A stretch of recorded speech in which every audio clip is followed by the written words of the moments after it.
So, hello there, another week, another video, and I've got an unboxing. It's not a high-end brand bag unboxing, but this looked interesting enough for me to want to bite the bullet and get it. It was something that just came up on my Instagram feed. So, for those of you who don't know, the bag that I'm about to show you is from the brand She Knows. It's a Thai brand. And they did say on the website that their goods are manufactured in Thailand.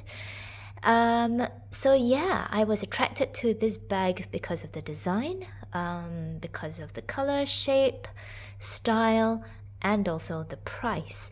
So I'm just going to go ahead and unbox this, and let's just see what this bag is like.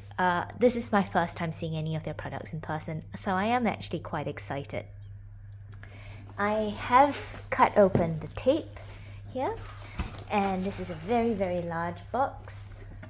And so in here we've got a plastic protective covering, which is actually quite important because in Southeast Asia it rains a lot, so if your packages are in transit, at least the plastic doesn't get protects the rest of the bag. It's a nice dust bag. It's not the most expensive, but it's kind of rough canvas, sort of rough and thin cotton canvas. Let's see. You have, ooh, this is massive. It's a a large cardboard covering, which is good because I suppose that helps keep the structure of everything. You've got a lot of tissue, and oh, this is very exciting. And see if I can get this open.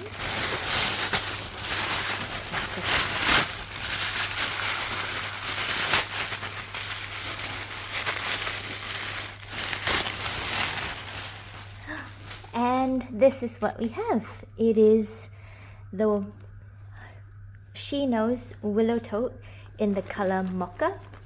At first impressions, this is a very nice leather, but I guess you can see a little bit of wrinkling here and there. So, this feels a little bit lighter than what I thought it would be, but it's a very nice looking bag. Okay, so reasons why I got this. I've been looking for the longest time for a dark brown east-west shoulder tote, and you know, it's hard to find something that is nice, that ticks all the boxes and that sort of meets it. And I didn't want to spend on a luxury brand because I kind of feel like dark brown for me is a bit of a trendy color, and I didn't know how often I would wear it or whether or not I would really like it. So when this came up on my Instagram feed, I thought this was, I was quite intrigued by it. As you can see, there's a woven quality to it. It kind of looks like the Bottega Veneta weave, only that you can tell that the weave strips are sort of varied across the whole bag. It's not a very large bag. I'm going to get my measuring tape in a bit and we can see how much it is.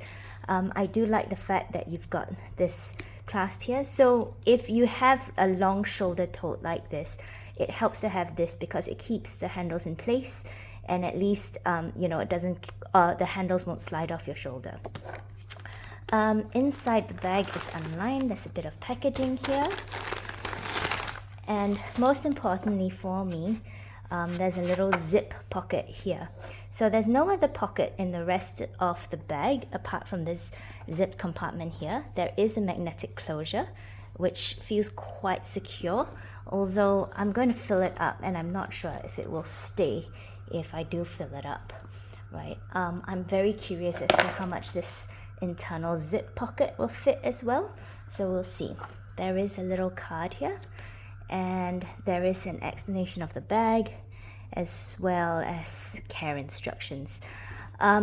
This feels like a really nice leather. It's sort of suede line on the inside, which I think is a nice texture.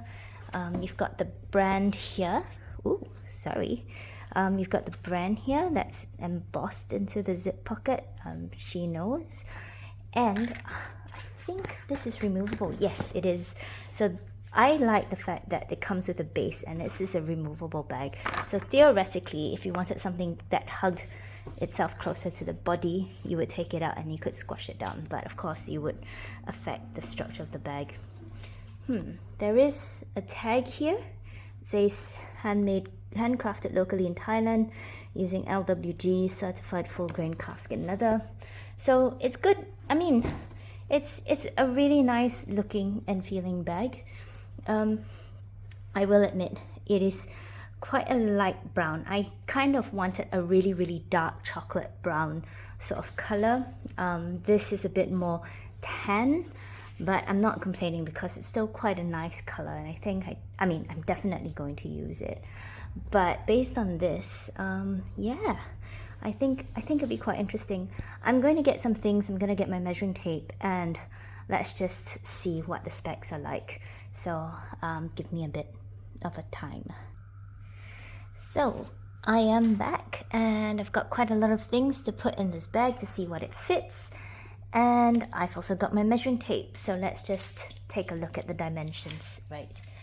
In terms of base width, this is about 32 centimeters across.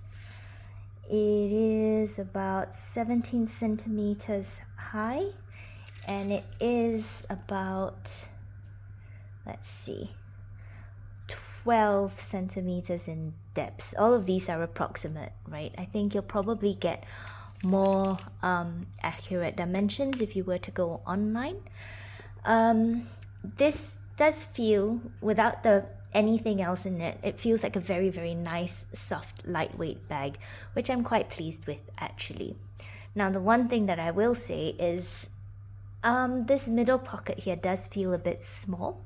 I had initially thought that I might want to use this for my travels overseas, but the one thing is, this is my passport, and if I put it in, you'll see that there's not really much additional space in the pocket for anything else.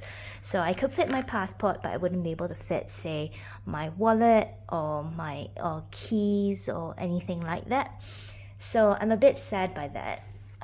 If I put my passport in the case in, it zips up just nicely, but I don't think I'll be able to fit something like a phone.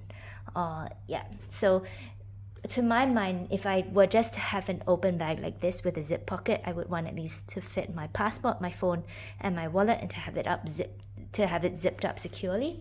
But I'm a bit sad that it won't fit much more than that. But it can fit a passport. Let's see what else it fits. So I've got my umbrella. I've got my car key and house keys.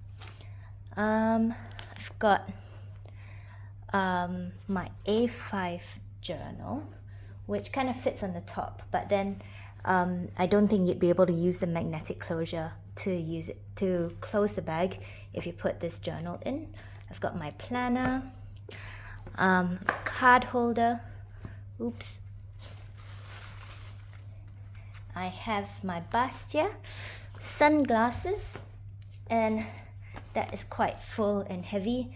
As I said, with the journal in there, I can't close the bag. Let's see if I can close the bag like that. Okay, I think I might have to rearrange certain things. So let's see if I put this in there. You can't quite close. So I think this bag needs to be quite empty in order for the magnets to function. Okay, it fits now that I've taken my umbrella out, which is somewhat slightly silly. Okay, it's nice to have the magnet there, and it is quite strong, and I think I like the way they've concealed it, but for me on a practical basis, I don't think it's going to be used that much. Let's see what else. So I've got 2 different water bottles with me. Like I said, I was thinking about using this for travel. This little water bottle here can hold about 200 ml, and it's a baby thermos, and I think you can definitely put it in there, no problem. I think you could stand it up in the bag and it would be fine, but you wouldn't be able to close it. This water bottle would fit if you lay it down, but I don't think it looked particularly good if you stood it up in the bag. So this is the larger bottle standing up. You can see it peeks over the top. Now, in terms of capacity on a day-to-day basis, I wouldn't be using the water bottle so much. I would be putting my journal in there. That's what I tend to use these things for these days. And let's put my house keys in there and rearrange things a little bit more. I think I should be able to put my organizer pouch in it as well. So as you know, I've got a little catch-all and that goes in there. And voila. It's a bit full, and as you can see, lots of things in there at risk of spilling out, but it is a very cute bag nonetheless. I do think it is really, really cute. I think it's really nice and the leather is really soft and it looks quite trendy. So I am looking forward to using this bag. It is a bit full. Let's see. I think I might have to take a couple of things out in order for it to work properly on a day-to-day basis. But it's a very, very cute bag nonetheless, and I think I'm going to enjoy using it. In terms of price point, this bag, including shipping, came up to about 300 Singapore dollars, I want to say, which is crazy, right? This is a full leather bag. It's been made regionally and it's about a tenth of the cost of what a full leather bag might be in a high-end luxury store. So that's part of the reason why I bought it, because I kind of wanted to try it out and see if I would like the shape. But you know, I'm very, very glad that I did not have to pay a huge amount of money for the bag. So yeah, I mean, first impressions are, you can definitely tell that this is not a high-end luxury designer bag, because of how the leather sort of creases around here. But the rest of it, you know, it feels really nice. The stitching is nice. The leather is soft. You can definitely feel that it's nice quality leather. I'm not too fussed about the fact that, you know, I can't fit everything that I want in there. I'm gonna have to think about how I organize my bag, but it's still got a very good capacity. I do like the middle slip pocket, and I do like the fact that you've got a removable base to it as well. So it's really cute. I am going to look forward to using it. On looking at this, does anyone think that it kind of gives off a shoulder Birkin 29 vibe? Let me know what you think and whether or not you agree. But yeah, hope you enjoyed this video and see you next time. Bye.